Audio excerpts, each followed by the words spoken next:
Hello everyone, welcome to success with Rai academy.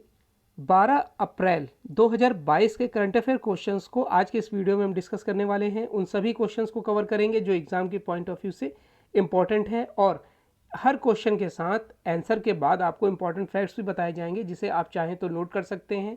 और video का जो PDF लिंक है वो आपको हमारे Telegram channel success with Rai academy से मिल जाएगा, आप उसे वहाँ से डाउनलोड कर सकते हैं। तो चलिए अब क्वेश्चन को स्टार्ट करते हैं। सबसे पहला क्वेश्चन है कि एक स्टेशन एक उत्पाद पहल किसने शुरू की है। इसका राइट आंसर होगा फर्स्ट ऑप्शन, रेल मंत्रालय ने। दक्षिण मध्य रेलवे ने अपने 6 मंडलों के 6 स्टेशनों मुख्य स्टेशनों पर एक स्टेशन एक उत्पाद अभियान शुरू किया है। SCR यानी कि साउथ सेंट्रल रीजन प्रभारी महाप्रबंधक अरुण कुमार जैन ने नई पहल के तहत सिकंदराबाद स्टेशन पर स्टॉल खोले हैं। विजयवाड़ा, गुंटूर और औरंगाबाद के बाद कांचीगुड़ा में भी स्टॉल लगाए गए हैं। नया कार्यक्रम सरकार द्वारा 2022-23 के आम बजट में पेश किया गया था और वर्तमान में तिरुपति में इसका परीक्षण किया जा रहा है। रेलवे स्टेशन स्वदेशी और स्थानीय उत्पादों को बढ़ावा देने के लिए आदर्श है और कार्यक्रम का उद्देश्य उन्हें बिक्री और प्रचार केंद्र में बदलना है। स्टॉल 2 चरणों में खुले रहेंगे, जो अगले महीने की 7 तारीख से शुरू होकर अगले महीने की 7 तारीख को समाप्त होंगे। तेलंगाना में सिकंदराबाद स्टेशन पर ताजे पानी के मोती के आभूषण और हैदराबाद की चूड़ियों को बढ़ावा दिया जाएगा, जबकि काचीगुड़ा स्टेशनों पर पोचमपल्ली वस्तुओं को बढ़ावा दिया जाएगा। तो यहाँ पर ये जान लीजिए कि टोटल भारत में कितने रेलवे जोन हैं। तो मेट्रो, कोलकाता मेट्रो को मिलाकर टोटल 19 रेलवे जोन हैं। और अब आपको कमेंट बॉक्स के माध्यम से ये बताना है कि भारत के रेल मंत्री कौन हैं। चलिए नेक्स्ट क्वेश्चन है, 1064 भ्रष्टाचारी विरोधी मोबाइल ऐप किस राज्य सरकार ने शुरू किया है। इसका राइट आंसर होगा थर्ड ऑप्शन, उत्तराखंड। उत्तराखंड के मुख्यमंत्री पुष्कर सिंह धामी ने 1064 भ्रष्टाचार विरोधी मोबाइल ऐप नाम से एक भ्रष्टाचार विरोधी मोबाइल ऐप लॉन्च किया है। इस मोबाइल एप्लीकेशन को सतर्कता विभाग उत्तराखंड द्वारा विकसित किया गया है। यह नागरिकों को भ्रष्टाचार से संबंधित शिकायतों को सीधे अधिकारियों के पास दर्ज कराने में मदद करता है। फिलहाल यह ऐप हिंदी और अंग्रेजी दोनों भाषाओं में उपलब्ध है। पंजीकृत शिकायतें, डेटा और शिकायतकर्ता की पहचान की रक्षा की जाएगी। सरकार राज्य को भ्रष्टाचार मुक्त बनाने और राज्य में शासन को पारदर्शी तरीके से चलाने के लिए प्रतिबद्ध है। अब यहाँ पर उत्तराखंड के बारे में जान लीजिए इंपॉर्टेंट फैक्ट्स, क्योंकि उत्तराखंड के जो मुख्यमंत्री हैं पुष्कर सिंह धामी हैं। यहाँ के राज्यपाल है लेफ्टिनेंट जनरल गुरमीत सिंह। यहाँ की कैपिटल है देहरादून, जो शीतकालीन कैपिटल होती है, और गैरसैंण ये ग्रीष्मकालीन कैपिटल होती है। चलिए नेक्स्ट क्वेश्चन, किस प्रदेश की कांगड़ा चाहे कोई रोपिए, यहाँ पर मिसप्रिंट हो गया है, यहाँ पर होगा कांगड़ा चाय को यूरोपीय आयोग से, कांगड़ा चाय को यूरोपीय आयोग से GI टैग मिला है। इसका राइट आंसर होगा फर्स्ट ऑप्शन, हिमाचल प्रदेश। हिमाचल प्रदेश की कांगड़ा चाय को जल्द ही एक यूरोपीय आयोग भौगोलिक संकेत टैग यानी कि GI टैग मिलेगा। यह टैग कांगड़ा चाय को यूरोपीय बाजार में प्रवेश करने का अवसर प्राप्त करने में मदद करता है। कांगड़ा चाय को 2005 में भारतीय GI टैग मिला। 1999 से हिमाचल प्रदेश के कांगड़ा क्षेत्र में चाय की खेती और विकास में लगातार सुधार हुआ है।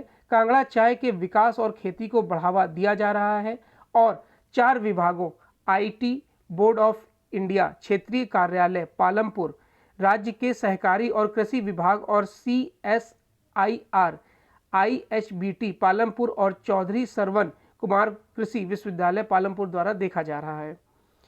तो अब यहाँ पर हमें जानना है हिमालय राज्य के बारे में, तो हिमाचल प्रदेश के बारे में।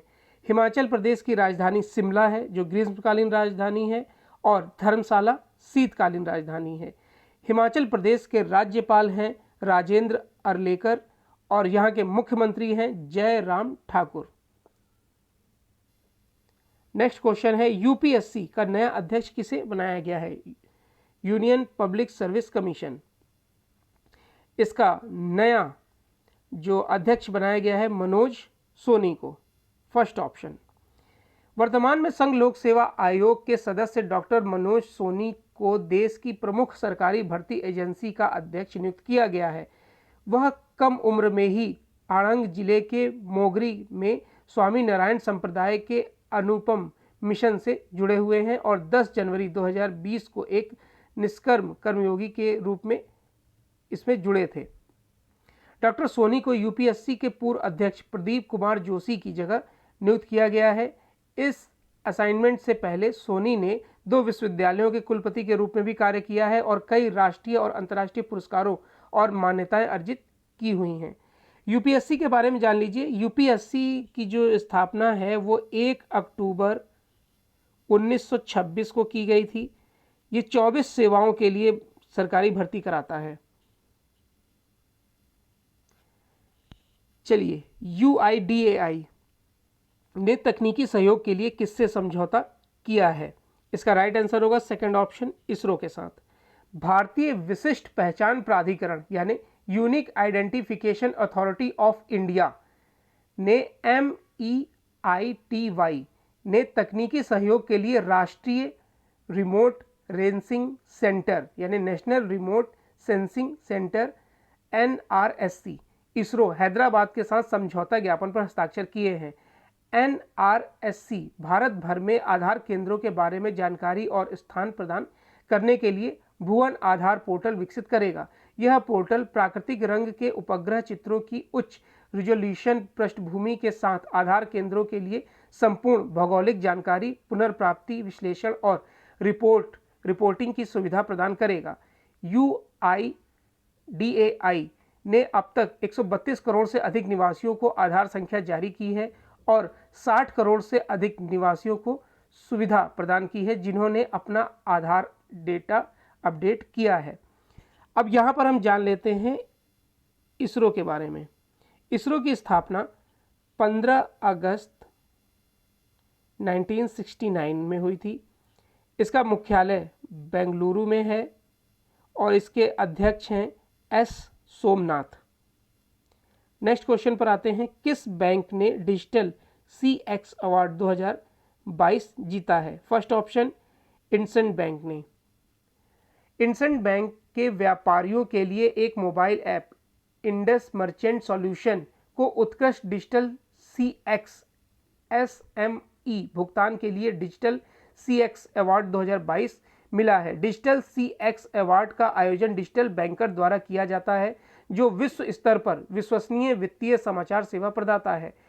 इंडस मर्चेंट सॉल्यूशन को विजेता घोषित किया जाना ग्राहकों को एक सहज बैंकिंग अनुभव प्रदान करने में इसकी ताकत का एक प्रमाण है जो बैंक के ग्राहक केंद्रिता के लोकाचार के अनुरूप है। डिजिटल CX अवार्ड का आयोजन डिजिटल बैंकर द्वारा किया जाता है जो एक विश्व स्तर पर विश्वसनीय वित्तीय समाचार सेवा प्रदाता जो दुनिया के अग्रणी वित्तीय सेवा संगठनों को मान्यता देता है, जो अपने लोगों की शक्ति के साथ एक बेहतर ग्राहक अनुभव प्रदान करने और अपने उद्योग को फिर से स्थापित करने की शक्ति के साथ सर्वोत्तम प्रौद्योगिकी और नवाचार का मिश्रण करते हैं।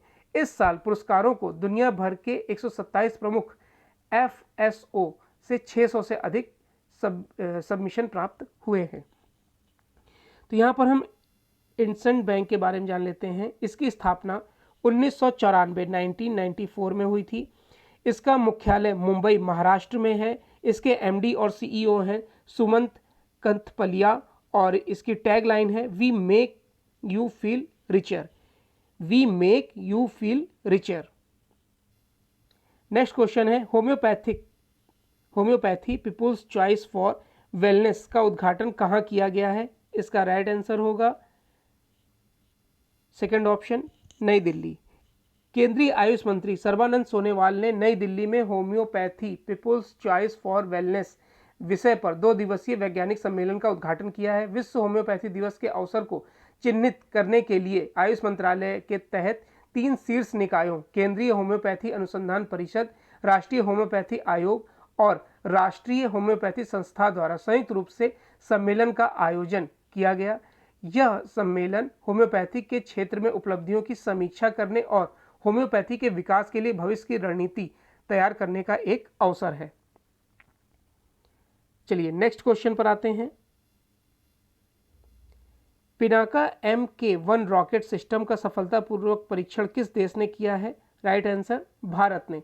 रक्षा अनुसंधान और विकास संगठन और भारतीय सेना ने पोखरण फायरिंग रेंज से पिनाका रॉकेट सिस्टम के एक नए संस्करण का सफलतापूर्वक परीक्षण किया है। इनमें पिनाका MKI रॉकेट सिस्टम और Pinaka area Daniel munition rocket system शामिल है। इन ट्रेल्स के साथ उद्योग द्वारा EPRS के प्रौद्योगिकी अवशेषण का प्रारंभिक चरण सफलतापूर्वक पूरा कर लिया गया है और उद्योग भागीदारी रॉकेट सिस्टम के उपयोगकर्ता परीक्षण श्रृंखला उत्पादन के लिए तैयार है। पिनाका रॉकेट सिस्टम को DRDO lab apartment research and development establishment Pune द्वारा उच्च ऊर्जा सामग्री अनुसंधान प्रयोगशाला पुणे के सहयोग से विकसित किया गया है। इसमें अब DRDO के बारे में जान लीजिए। DRDO की स्थापना 1958 में की गई थी। हेडक्वार्टर नई दिल्ली में है और इसके अध्यक्ष हैं जी सतीश रेड्डी। नेक्स्ट क्वेश्चन है, विश्व होम्योपैथी दिवस कब मनाया जाता है? इसका राइट आंसर होगा सेकंड ऑप्शन 10 अप्रैल को। होम्योपैथी और चिकित्सा की दुनिया में इसके योगदान के बारे में जागरूकता फैलाने के लिए हर साल 10 अप्रैल को विश्व होम्योपैथिक दिवस मनाया जाता है। यह दिन डॉक्टर क्रिश्चियन फ्राइड्रिक सैमुअल हैनीमैन की जयंती के उपलक्ष्य में मनाया जाता है। 1755 में पेरिस में पैदा हुए हैनीमैन ने चिकित्सा की इस शाखा की स्थापना की और उन्हें होम्योपैथी का जनक माना जाता है।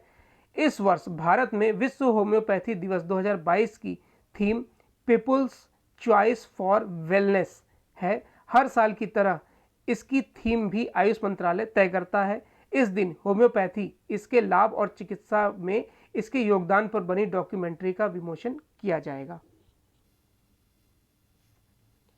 थाईलैंड ओपन बॉक्सिंग टूर्नामेंट 2022 में भारत ने कितने स्वर्ण पदक जीते हैं? इसका राइट आंसर होगा 3। 15 सदस्यीय भारतीय मुक्केबाजी दल ने फुकेत में Thailand open international boxing tournament 2022 में 3 स्वर्ण, 4 रजत और 3 कांस्य सहित 10 पदक अपने नाम किए हैं। अब ये 3 स्वर्ण किसने जीते हैं? पहला जीता है गोविंद साहनी ने 48 किलोग्राम वर्ग में, दूसरा अनंत प्रहलाद चोपड़े ने जो 54 किलोग्राम वर्ग में, और तीसरा सुमित ने 75 किलोग्राम वर्ग में ये पुरस्कार जीता है। तो ये आज का 12 अप्रैल 2022 का करंट अफेयर क्वेश्चंस का वीडियो था। आई होप आपको ये वीडियो अच्छा लगा होगा। अगर वीडियो अच्छा लगा हो तो लाइक और शेयर कर दीजिएगा। वीडियो देखने के लिए धन्यवाद।